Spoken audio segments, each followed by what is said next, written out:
What's good, YouTube? It's your boy, Blue Blood Sports TV, and I'm back at y'all with another one. So, the WBA super featherweight turned lightweight title contender, now become a superstar, Lamont Roach Jr., who is 25 wins, 1 loss, 2 draws, 10 wins by way of knockout, is reportedly headed into a rematch August 16th with superstar, one of the faces of the sport of boxing, 5-time world champion, 3-division world champion, superstar boxer, Gervonta Tank Davis. A rematch of their March 1st showdown that took place at the Barclays Center, where many people, including myself, thought Lamont Roach won the fight. The fight ended in a draw. Lamont Roach exceeded everybody's expectations. He exceeded everybody's expectations, right, with his performance. He was viewed as a cherry pick gone wrong. Going into the fight, he was a cherry pick. And after the fight, he was a cherry pick gone wrong, right? Lamont Roach Jr. shocked the world. He had Gervonta Tank Davis baffled and a little bit confused. And all the conversation, all the talk now is about Gervonta Tank Davis possibly facing off against Shakur Stevenson and renegotiating with Jake Paul for a showdown in November. And this is a mistake. Not only is it a mistake, but the Premier Boxing Champions, better known as the PBC, are dropping the ball on the momentum that this fight had. Now, again, will it still be exciting? Yes. Will it still get a lot of attention, a lot of intrigue? Yes. But that fight was so hot, right? It was so hot after the fight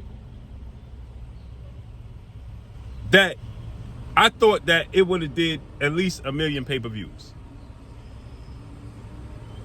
Right?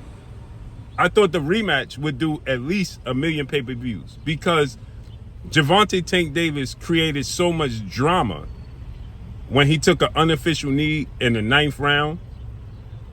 And the referee didn't call it. He hit Lamont Roach with a shoulder. At one point in time, it looked like he attempted to bite Lamont Roach. He was frustrated, right? And Lamont Roach started coming on in the middle, late rounds, countering Tank Davis, taking his power, right? It was so much drama in the fight, what you asked for, without knockout and knockdown. That's the most drama you can create in the fight without a knockout or a knockdown, right? And that was March 1st. And the momentum after the fight, I mean, Lamont Roach was on everything. The Breakfast Club, ESPN, I mean, you name it. Everybody was talking about Lamont Roach and Tank Davis, and everybody was talking to Lamont Roach because they felt like he got robbed, to the point where Lamont Roach petitioned the New York State Boxing Athletic Commission to appeal the fight, and they denied it, right? So there was so much intrigue, and it has died down. It has been allowed to fizzle out and die down. Tank Davis at one point said that he wanted to fight in May. Then it was said that the rematch was going to be June 21st. Why is it not happening now? It was said to be June 21st. Now they're talking about it being possibly in August 16th, and there's still no official announcement to build up the fight and the intrigue and the interest. But the question is Lamont Roach Jr. being overlooked once again? Is he being taken for granted once again? Or is it a situation where Lamont Roach Jr., like I said, the element of surprise is over. The world, the boxing world, Tank Davis, everybody, they're expecting Lamont Roach to show up and show out and perform. There's going to be a lot more pressure on Lamont Roach going into this rematch with Tank Davis than it was the first fight. The first fight, there was no pressure on him. He coming up from 130. He had a hard-fought victory over Hector Garcia, right? It just was viewed as, a cherry pick. He's pulling up a guy from 130. You had people, Vegas had him open up as a 25-1 underdog. The night of the fight, he was a 15-1 underdog.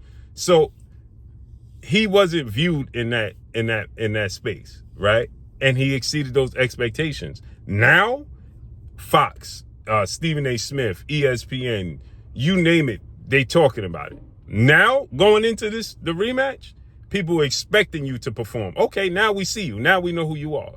Now the element of surprise is over. Now the pressure is on you to duplicate what you did and show us that was a fluke, as well as on Tank Davis. But the question is Tank Davis overlooking Lamont Roach again, or is he taking him serious this time? Was he overlooking him? See, he already had the Jake Paul fight on the table, according to reports, with a $40 million guarantee from Netflix and all that. Was he overlooking Lamont Roach? And now Tank Davis, that ain't going to be the case. I'm hard-pressed to see Tank Davis overlook Lamont. I think Tank Davis is in the dungeon. I think Tank Davis is underground. I think Tank Davis is 1,000% focused on Lamont Roach. And Lamont Roach going to have to bring his hard hat and lunch pail this time, because he going to get the absolute best version of Tank Davis there possibly is. He's going to get, if he beats this Tank Davis, it's going to be better than the version of Tank Davis he fought the first time. He is getting ready to get the best version of Tank Davis he possibly could. Period. So let's see how this unfolds and plays out, man. But that's all I got for y'all. Follow me on Instagram at Blue Blood Sports TV. All one word. Your boy Blue signing off. I'm gone. Peace.